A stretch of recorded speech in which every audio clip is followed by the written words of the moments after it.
This is chapter 93 of Free English Language course discussing models. Many students or viewers have requested that I should also explain things in English, so that's why I'm doing that. So let's begin with the subject verb object that I have already explained. Well, subject in reality is the doer or somebody who performs an action in a sentence is called subject. Verb shows the nature of work, while object shows what is being done. We started with the model can, could, and they basically could be used for different purposes. For instance, can could be used to seek permission. If you say, can I do this, it could be used when you want to talk about your power, your strength. Like for instance, I can defeat Arif, or I can defeat Rohan. And it can also be used when you talk about any prediction that it can rain today. When you want to make the same thing in the past, you use could instead of can. And but could can also be used for a possibility that he could come tomorrow, it could rain uh, yesterday, it could rain tomorrow, sorry. And then you can connect these two sentences, like keeping in mind that can could be used in present, and could be used in past. So you could say, I could help you yesterday, but today I'm busy, so I can't help you. When you want to form the same structure in the future, you can use will be able to, which will replace can and could, and it will be used as a helping verb. In the same way, then I told you about compulsion sentences.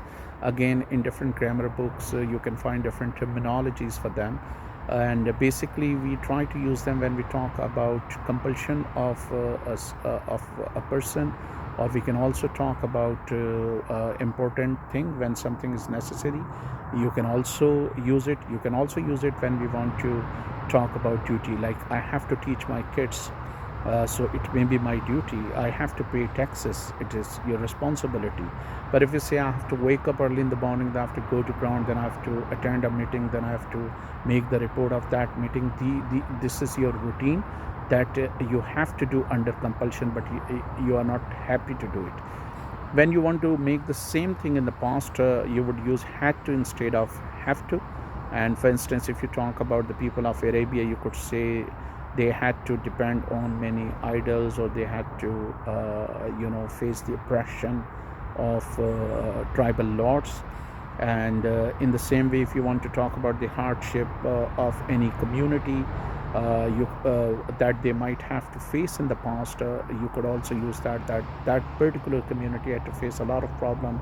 They had to leave their homes, they had to take shelter somewhere, they had to depend on others, they had to live in camps because they did not have any permanent houses or permanent homes. And if you want to use the same structure in future, so instead of have to and had to, you will have to use will have to. I did not tell you that in present you could use has to with he she it name, uh, or rather singular name. If there is a singular name, you will use that. Then there is another model, which also some grammar books, if you look at some grammar books, they are the part of imperative sentences. And basically, when you seek advice or offer consultation to someone, you use should and ought to. Ought to is not used in modern language, but if you look at British language, it is still used. So you can say, you should go to a doctor. You are suffering from flu, you should go to a doctor, or you ought to go to a doctor. If you want to make the same structure in past, so instead of should, you will take should have, and you will take third form of verb. You should have done it yesterday. You should have gone to a doctor yesterday because you are not well. And then there is another structure that I explained in Urdu in great detail, and that was related to the use of there. There normally can be used to point out a location when you talk about a location, but in that case it is taken towards the end of the sentence. But there can also be used when you talk about presence of something. I mean, you could say there is a God in this universe. There are galaxies in this universe. So what are you trying to do? You are trying to talk about the presence of, or the existence of, galaxies in this world. If you want to use that in present, you will use is and are as helping verb. If you want to use them in past, you would use was and were. And if you want to use the same in the future, then you will have to use will be as a helping verbs. And again, you can connect it with different sentences, like there was some tension in my city yesterday, but today there is no tension. Or today there is no function, but there will be a function tomorrow. Then in the same way, I taught the use of has and have. Normally it's difficult to define it because it can be used for different purposes, but the most important or the most useful purposes of these structures, has and have, are property or uh, property or belonging, relationship, and also when you describe a personality. We use has and have for three purposes. We can use them when we talk about relationship or a belonging, and when we talk about property, or when we want to describe a subject. For instance, if I say I have two brothers in Mumbai, I have two brothers in Karachi, I have one brother in New Delhi, I'm trying to explain my relationship, right? But if I say that he has beautiful eyes, he has gray hair, or he has curly hair, he has a broad forehead, he's dark eyebrow, so I'm trying to explain a subject. In the same way, if I say I have one car, I have one factory in Karachi, I have two factories in Lahore, I have one factory in Mumbai, I'm trying to talk about my properties.